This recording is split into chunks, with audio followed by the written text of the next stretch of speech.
My brain is always somewhere else. My body, it's always here. And so when I notice myself get stressed, I notice myself get anxious, I notice myself, whatever feelings I might be feeling, if I can take a couple deep breaths and kind of get back into my body, I'm like, it's not that bad. Like you have overcome so many things in your life.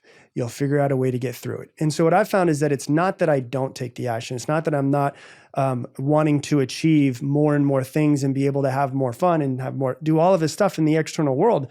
But when I find myself kind of take a step back and kind of be in my heart, is it makes it a lot easier. I'm not like white knuckling and forcing my way through life. It's almost like I'm allowing life to happen through me. And I don't know how it works, and I don't pretend to be smart enough, but things start happening around me that help me in the process of getting to wherever it is that I actually want to truly go. Yeah, there's this really interesting thing in Eastern traditions. There's obviously this idea of oneness and that everything's one.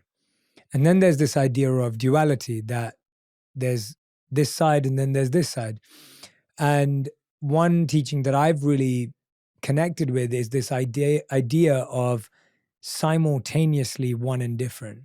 And it sounds complex, but it's actually not. It's this idea that this feels real and it can be real and it is real. And at the same time, there is a greater reality. So rather than this feeling of everything's one, everything's the same, or it's disconnected, there's real and fake, it's actually this idea that a lot of things are real, but they're not the full picture. So the idea that today in LA, it's like saying the weather's rainy and cloudy, but that's not the weather everywhere. So it's my current reality, but it's not reality across the whole world.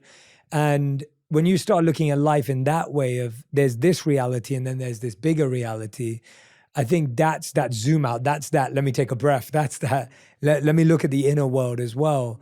And I think what it does is it gives you a certain grace and it gives you a certain detachment, disconnection, but also a recognition of the significance of what you do and the insignificance of it.